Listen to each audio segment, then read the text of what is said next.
सरकार उपसेना प्रमुख ने बड़ा खुलासा कर ही दिया। इस खास चर्चा में हमारे साथ खास मेहमान जुड़ रहे हैं। हमारे साथ retired group captain UK Devnath हैं, बतौर डिफेंस एक्सपर्ट जुड़ रहे हैं। बहुत स्वागत है आपका सर। हमारे साथ रिटायर्ड मेजर जनरल जेके बंसल जुड़ रहे हैं, आपका भी बहुत स्वागत है सर। हमारे साथ पूर्व राजनयिक मोहम्मद अमीन जुड़ रहे हैं, आपका भी बहुत स्वागत है। सबसे पहला सवाल मेरा मोहम्मद अमीन सर आप ही के साथ होगा। देखिए, अनौपचारिक स्तर पर यह बात सब जानते हैं कि चीन पाकिस्तान की मदद करता है, लेकिन आज सेना के उच्च अधिकारी ने खुले मंच पर, एक सार्वजनिक मंच पर इस बात को स्वीकारा है, खुलासा किया है। क्या कहेंगे आप? मंच से कहा गया, बल्कि सही बहुत से मंच ऐसे हैं जिससे हमेशा ये बात रखी गई है इंटरनेशनल स्तर पे कि चाइना जो है हमेशा जो है पाकिस्तान का साथ देता है। और चाइना ने देखिए कई केसेस में वीटो भी किया है, चाहे वो इनके आतंकवादियों की बातें हों, उनको घोषित करने की बात हो, उसके लिए उनको घोषित करने की कभी भी, और चाइना अंदर की देता है। और इस स्थिति की बात है कि अभी जो हमारी रिसेंटली हमारे देश के प्रधानमंत्री जी की जो विजिट है, तो उसमें उन्होंने ब्रिक्स में जा रहे थे, सबसे पहले उन्होंने घाना को चुना। इसीलिए घाना को चुना है कि वो आज चाइना को जवाब दे सके, देखो चाइना, तुम अगर हमारे साथ इस तरह करते हो तो हम इसके साथ भी ट्रेड, हर तरीके के साथ सिक्योरिटी, हर तरह के एग्रीमेंट कर सकते हैं। आपके जबकि हमारे पड़ोसी हो तो हम घाना को भी करेंगे अफ्रीकन कंट्री से। इससे पहले आपने देखा होगा जब हमारे देश के प्रधानमंत्री जा रहे थे कनाडा, तो उस वक्त उन्होंने टर्की का जवाब दिया था कि साइप्रस और क्रोएशिया जो यूरोपियन यूनियन के पार्ट है, उनको वहाँ पर विजिट की थी। तो क्या दर्शाता है कि टर्की जो है वो साइप्रस का 1/3 इसका कब्जा कर रखा है नॉर्थ साइड में। इसका जवाब दिया था क्योंकि यादों का आक्रमण जब पाकिस्तान की और हिंदुस्तान की वार शुरू होने की बात थी, इसी वक्त इसके बाद से टर्की से आकर कराची के बदले यहाँ पर लैंड कर रहे थे और वहाँ से उन्होंने ड्रोन इतना ही सामान जो है सप्लाई किया था पाकिस्तान को, जिससे गर्व कर रहा था। और जहाँ तक सवाल है चाइना का, चाइना तो हमेशा उनके साथ रहा ही है और हमेशा उनके साथ जारी दिए हैं, और अपनी बात तो उसने अपना हाथ भी साफ कर लिया। यानी वो अपने मिसाइलों से उनके जो अपने टेस्ट करने के हथियार थे कहीं और पर टेस्ट करते हैं, जिस तरह अमेरिका टेस्ट करता है कहीं फिलिस्तीन में और कभी टेस्ट कराता है रशिया के सामने। इस तरह से आप चाइना ने भी अपना हाथ साफ कराने की कोशिश की इंडिया के साथ में, लेकिन वो संभव नहीं हो पाया। मैं पहले भी कहता रहा हूँ और कहता रहा हूँ कि अब हमारा देश 62 और 65 का नहीं है, अपनी जलवान का जो फाइट हुई थी इसको चाइना को दिखा दिया जाता है हमारे देश के जवानों ने कि हम कितने सक्षम है, हमारी सैन्य शक्ति, हमारी आर्थिक शक्ति और हमारी जो सोशल है। इसमें मोदी जी का जवाब है, Modi ji known as a action prime minister of India, और ऐसे पहले जो प्राइम मिनिस्टर थे वो प्राइम मिनिस्टर, लेकिन उसका एक्शन नहीं होता था, चाहे वो बात का हो, चाहे वो काम करने का हो, चाहे आजादी देने का हो। इस तरह से अमेरिका के सामने आप झुका नहीं हमारा हिंदुस्तान, चाइना के सामने झुका। रशिया के तो खर्च क्या कहेगा, रशिया तो हमारा मित्र देशों में है, लेकिन ये बहुत बड़ा जवाब दिया गया है जिससे कि आज पूरी दुनिया ऐसा कर रही है। और आप देखिए सबसे बड़ी विजिट हो रही है जिसमें हमारे देश के लाइन से भाग रहे हैं और वापस आएंगे। तो देखिए नामिनेट है, ये बहुत बड़ी विजिट है डिप्लोमेटिक, और पूरे देश को संदेश है, पूरी दुनिया का संदेश है कि हम एक पर डिपेंड नहीं रहते, हम कई देशों के अपने व्यापार रखते हैं, देशी संदेह रखते हैं, और हर तरीके से इवन यूपीआई पे करने वाली जो हमारी करेंसी है उसको भी हमारे जो प्राइम मिनिस्टर हर जगह यूज करने की कोशिश करते हैं, इंट्रोड्यूस करने की कोशिश करते हैं। बिल्कुल, बहुत महत्वपूर्ण बात आपकी ओर से कही गई है। मैं आऊंगी आपके पास, और भी खास मेहमान है, उनका ओपनिंग रिमार्क एक बार हम ले ले। यूके देवनाथ सर, जिस तरीके से आज lieutenant general Rahul R Singh की ओर से बड़ी बातें कही गई, खासतौर से चीन का लाइव लैब की तरह पाकिस्तान को इस्तेमाल करना भारत के खिलाफ, इस पर आपका भी मैं एक कॉमेंट चाहूंगी। क्या देखते हैं आप इस खुलासे को लेकर? साक्षी, ये जग जाहिर था कि चीन पाकिस्तान का इस्तेमाल अभी नहीं, पिछले 30 साल से कर रहा है as a live test bed.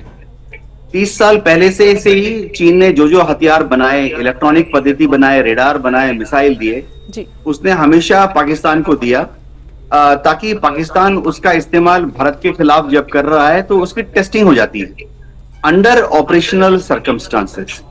1999 में जब कारगिल का युद्ध चल रहा था तब भी हमने ये दिखा था, और उसके बाद से लगातार चीन ऐसा कर रहा है। तो इसमें हम में से जो लोग फौज में हैं, हम में से किसी के लिए भी कोई आश्चर्य की बात नहीं है।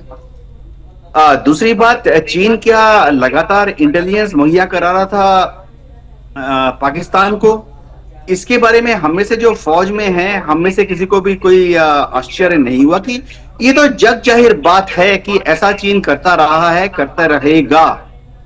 तो हम इसके लिए तैयार थे कि इस युद्ध के दौरान चीन लगातार हथियार भी देता रहेगा और इंटेलिजेंस भी देता रहेगा। जी साक्षी। जी बिल्कुल, निश्चित तौर पर आपने बहुत महत्वपूर्ण बात कही है। जेके बंसल सर, आपके पास आते हुए जिस तरीके से आज जब तमाम बातें कही जा रही थी, उसमें एक बात ये भी उनकी ओर से कही गई कि हमने पाकिस्तान पर हमला करने के लिए जवाबी कार्रवाई खासतौर से 21 लक्ष्यों की पहचान की थी, लेकिन हमने अंत में केवल 9 लक्ष्यों पर ही हमला करने की जो बात है वो सोची। यानी कि जो भारत की क्षमता है उसको दर्शाता कि पाकिस्तान के कितने अंदर तक जा सकते हैं। बिल्कुल ठीक कहा आपने साक्षी। देखिए 21 ठिकाने जो चुने थे ह्यूमन इंटेलिजेंस के बेस पे, जो 9 इंपॉर्टेंट थे, लास्ट मिनट पे इसका डिसीजन लेकर के, और जो हमारी लीडरशिप थी उन्होंने क्लियर डिसीजन लेकर के उन पर प्रहार किया और उनको नस्ते नामूद कर दिया, जो कि करीब 100-150 किलोमीटर पाकिस्तान के अंदर में जाकर ये जो मारा। अब मैं यहाँ पे एक बात कहना चाहूँगा, जो जनरल सिंह हैं उन्होंने जो अभी एक प्रोग्राम था फिक्की ने ऑर्गेनाइज किया था, new age of Indian industries जो मिलिट्री की है, क्योंकि जो प्राइवेट सेक्टर है वो भी इसमें जो है भाग लेते हैं। अब ये बात तो जरूर कही है कि पाकिस्तान की को लैब बनाई है, लाइव लैब चाइना ने, लेकिन वो पूरा एक्सपोज हो गया। वो एक्सपोज इसलिए हो गया कि जो उनकी HQ-9 और HQ-16 एयर डिफेंस सिस्टम थे वो बिल्कुल बर्बाद बेकार थे। उनको जो है उनका फटाक हमारी जो हमारी सेना ने उनको ध्वस्त कर दिया। दूसरा जो PL-15 उनकी मिसाइल थी वो भी एक्सपोज होगी। इसी प्रकार से चाहे ड्रोन दिए हो तुर्की ने, तो इस प्रकार देखा जाए तो उन्होंने लेबोरेटरी की तरह यूज जरूर किया इसको। और जैसे कि 81% जो हथियार जो हैं वो पाकिस्तान को चाइना ही देता है, लेकिन चाइना भी एक्सपोज हो गया है कि उनके वेपन्स जो हैं वो अच्छे नहीं है, और जो उनके जो जितने भी विमान थे वो भी कोई खास अच्छे नहीं है। तो ये बात तो एक्सपोज होगी। अब रही इस बात की, जो एक कहावत है कि चीन जो है वो एक जो डर्टी काम करने के लिए पहले से उनका डिक्टम है, वो दे बोरो द नाइफ दूसरे मतलब का करके थ्रू कराते हैं। तो इसी प्रकार से पाकिस्तान को इस्तेमाल कर रहा है और पाकिस्तान को चाहे उसका प्रॉक्सी समझिए।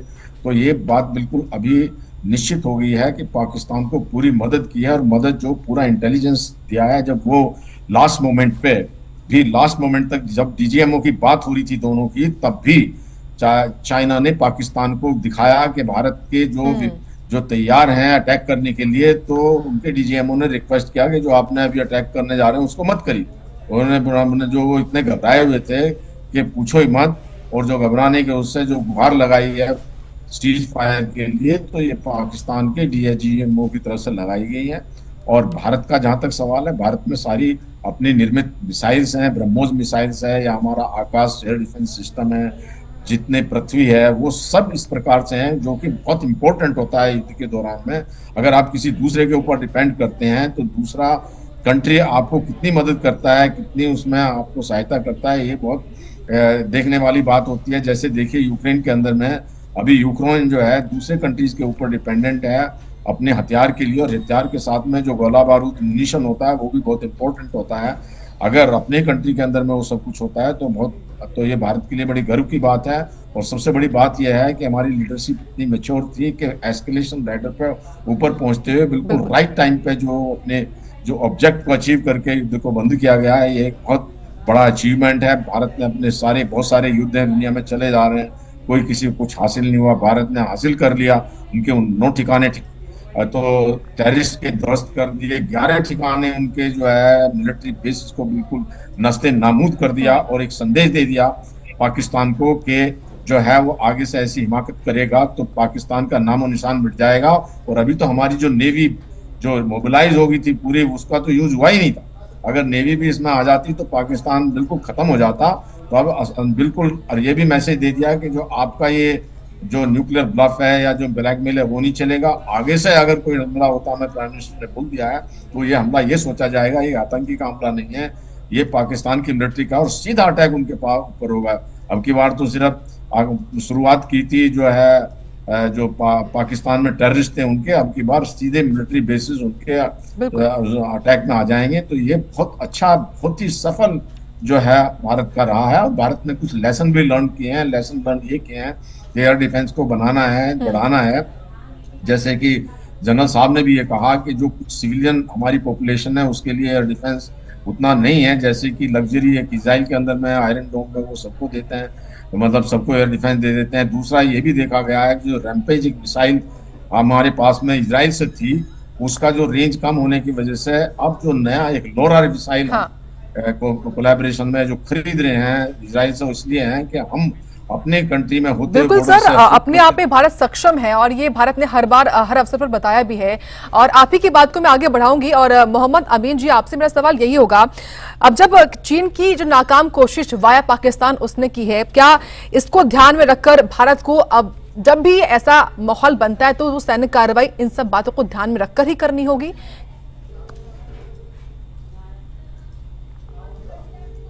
के तहत बात की जाती है और इस तरह नहीं होता है। हमारे यहाँ विदेश मंत्रालय की पॉलिसी है, डिप्लोमेट्स की हैं, और हमारी जो अंतर्राष्ट्रीय जो डिप्लोमेसी है, जो हम बायलैटरल एग्रीमेंट करते हैं, फिर हम यूएन में बात करते हैं, यूनाइटेड नेशन सिक्योरिटी काउंसिल में बात करते हैं।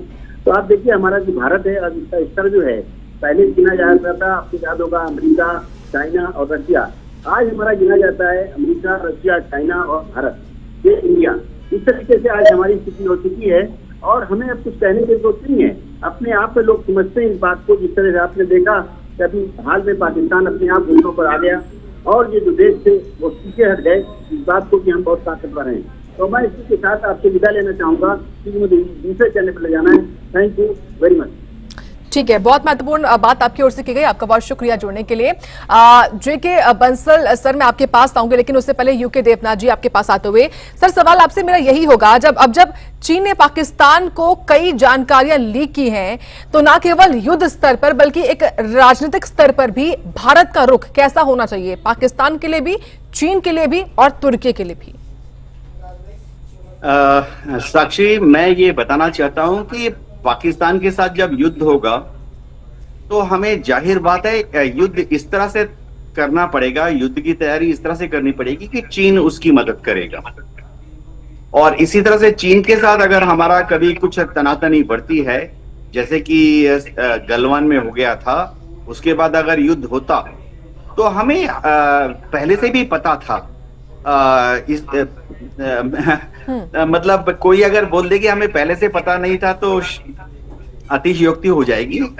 मैं एयरफोर्स में 34 साल काम किया। 1979 में मेरी कमीशनिंग हुई।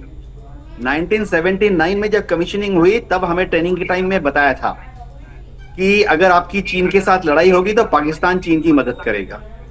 तो इसमें कोई ऐसी कोई चीज नहीं है कि हमने पहली बार हमें ये चीज सिंदूर के टाइम में पता लगा। इसी तरह से तुर्की का है या दुनिया के किसी भी देश का है। मैं एयरफोर्स में था इसलिए बताता हूं, मैं खुद मिग-23 पायलट था इसलिए बताता हूं कि तुर्की ने 1965 की लड़ाई में भी पाकिस्तान को फाइटर विमान मुहैया कराए थे। 1971 की लड़ाई में भी तुर्की ने ना सिर्फ पाकिस्तान को फाइटर विमान मुहैया कराए थे, तुर्की के पायलट आकर पाकिस्तान में फाइटर विमान उड़ाया करते थे। 1971 के बाद तुर्की के जो पायलट पाकिस्तान में आकर बहादुरी से लड़े थे उनको पाकिस्तान की सरकार ने 1971 वार के बाद मेडल दिए थे। तो इनमें से कोई सी, हम में से जो फौज में है, हम में से किसी को ये मतलब ऐसी कोई बात नहीं है कि हमें बस 15 दिन पहले 7 मई के बाद ही पता लगा। हमें तैयारी करनी पड़ेगी कि भविष्य में जब होगा तो ऐसा ही होगा। ना सिर्फ तुर्की वरन वो सारे देश जो पाकिस्तान को हथियार सप्लाई कर रहे हैं। दुनिया में कम से कम 18 देश ऐसे हैं जो कि पाकिस्तान को हथियार सप्लाई करते हैं। ये सारे 18 देश कॉन्ट्रैक्ट साइन होता है जिसके हिसाब से उनको हथियार देने हैं। तो ये सोचना कि युद्ध, जैसे मैं बताता हूं, जब कारगिल में लड़ाई हुई तो इजराइल ने लगातार हर रोज हमें अलग अलग तरह के हथियार भेजे। हमने उसका कारगिल में इस्तेमाल किया, क्योंकि कॉन्ट्रैक्ट होता है। ये सोचना मतलब समझिए, पाकिस्तान ये सोचे कि कारगिल युद्ध में इजराइल ने भारत की मदद क्यों दी, ये बहुत ही हास्यास्पद विचार है। पाकिस्तान को भी मालूम था कि इंडिया और इजराइल का कॉन्ट्रैक्ट है, मैं 1999 की बात कर रहा हूं, और युद्ध होगा तो इजराइल भारत को हथियार देगा। हम सब इससे बहुत ऊपर उठ चुके हैं। किसी भी युद्ध में ये सोचना कि पाकिस्तान अकेला लड़ेगा और हम उसको लपेट लेंगे, ऐसा होगा नहीं। मैं आपको अमेरिकन इंटेलिजेंस के बारे में बताता हूं, शायद दर्शकों को पता नहीं है। सिंदूर के टाइम पर अमेरिका भी हर रोज हर घंटे इंटेलिजेंस मुहैया करा रहा था पाकिस्तान की एयरफोर्स को। अब राजनीतिक कारणों से हम ये बता नहीं पा रहे हैं अमेरिका क्यों पाकिस्तान को इंटेलिजेंस मुहैया करा रहा था, क्योंकि अमेरिका चाहता था कि अमेरिका ने जो हथियार दिए हैं पाकिस्तान को वो फेल ना हो जाएं। तो ये चलता रहता है। हम में से जो इस फील्ड में पिछले 50 साल 40 साल 30 साल 20 साल से काम कर रहे हैं, हाँ। हमें पता है कि हर कंटिजेंसी के लिए तैयार रहना है। मैं हथियारों की भी बात करता हूं। अभी इसके पहले भी मैं एक चैनल में था, वहां पर भी बात उठी कि चीन के सारे हथियार फुस हो गए। देखो साक्षी, मैं एज ए फाइटर पायलट बोलता हूं, अगर दुश्मन दावा करता है कि उसकी मिसाइल मुझे 100 किलोमीटर से शूट डाउन कर सकती है, तो मेरा जो कमांडर है वो इस तरह से ही प्लान करता है, मैं भी इस तरह से प्लान करता हूं कि दुश्मन की मिसाइल मुझे 100 किलोमीटर दूर से शूट डाउन कर देगी। मैं कभी नहीं सोचता कि दुश्मन की मिसाइल फुस हो गई है तो वो मुझे 100 किलोमीटर की दूरी से नहीं शूट डाउन कर सकती। युद्ध जो है वास्तविक धरातल पे लड़ा जाता है। अभी बिल्कुल हमने पाकिस्तान के कितने हवाई जहाज गिरा दिए, दर्शकों को मालूम है हमने पाकिस्तान के कितने हवाई जहाज गिरा दिए। पाकिस्तान ने हमारे कितने जहाज गिरा दिए, दर्शकों को मालूम है पाकिस्तान ने हमारे कितने जहाज गिरा दिए। तो ऐसी हालत में यह सोचना कि पाकिस्तान की सरफेस टू एयर मिसाइल या एयर टू एयर मिसाइल फुस हो गए क्योंकि वो मेड इन चाइना थे, एज ए फाइटर पायलट ना मैं इसको मानूंगा ना मेरा कमांडर मांगेगा। मेरे कमांडर को कहीं से पता लग जाए कि पाकिस्तान की मिसाइल जो है वो इतनी कामयाब है, क्योंकि चीन ने जो किसी भी इक्विपमेंट के साथ एक पब्लिश्ड मटेरियल आता है, आप टीवी भी खरीदेंगे एक पब्लिश्ड प्रिंट आउट आता है, बुकलेट आती है। तो चीन जो भी हथियार पाकिस्तान को दे रहा है, बहुत महत्वपूर्ण बात आप कह रहे हैं, लेकिन इसी में मैं एक और सवाल जोड़ना चाहूंगी। सवाल आपसे है जे के बंसल सर, जब ये तमाम बातें जग जाहिर है, सामने हैं, तो क्या भारत को अब चीन से दोस्ती या फिर यात्राओं से बचना चाहिए? देखिए, जहां तक दोस्ती का और ये जो है, दोस्ती तो भारत सबसे ही रखना चाहता है, और ऐसे हमारे जो एक बड़े मैच्योर ढंग से जो गलवान वाला वो था वो उसको सुलझा लिया गया और हमारे उनके साथ में व्यापारिक संबंध हैं, तो इसमें कोई बात नहीं है कि चीन से दोस्ती रखा जाए। भारत की अपनी इंडिपेंडेंट पॉलिसी है, भारत का किस चीज में इंटरेस्ट है, भारत किस तरीके से चलता है। और देवनाथ जी की बात बिल्कुल ठीक है।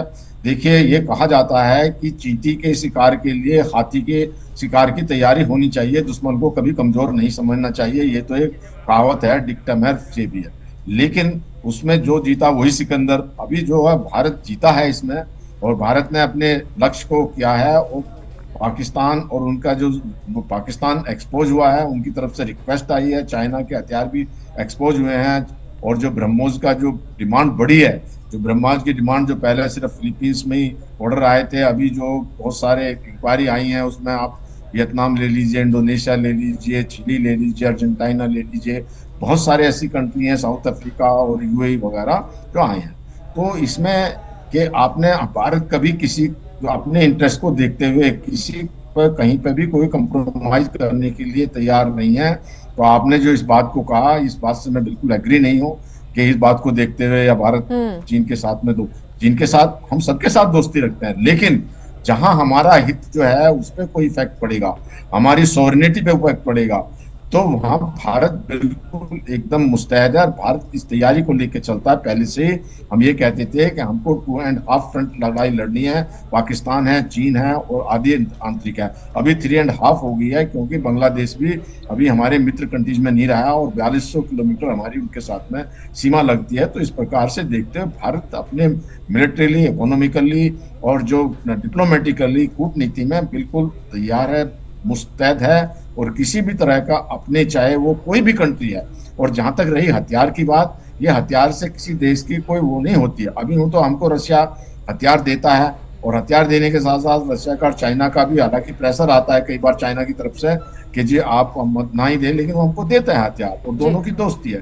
तो हथियार बेचना और लड़ाई में वैसे मदद करना, दोनों में काफी फर्क हो जाता है। और जो हथियार बेचना बिल्कुल, और भारत ने अपनी तमाम तरह की जो नीतियां हैं वो खास तौर से बखूबी तरीके से निभाई भी हैं। समय की कमी है, इसलिए मैंने आपको रोका, और आप दोनों का अपना कीमती वक्त देने के लिए सूर्य समाचार को बहुत शुक्रिया, जुड़ने के लिए और इस सार्थक चर्चा का हिस्सा बनने के लिए।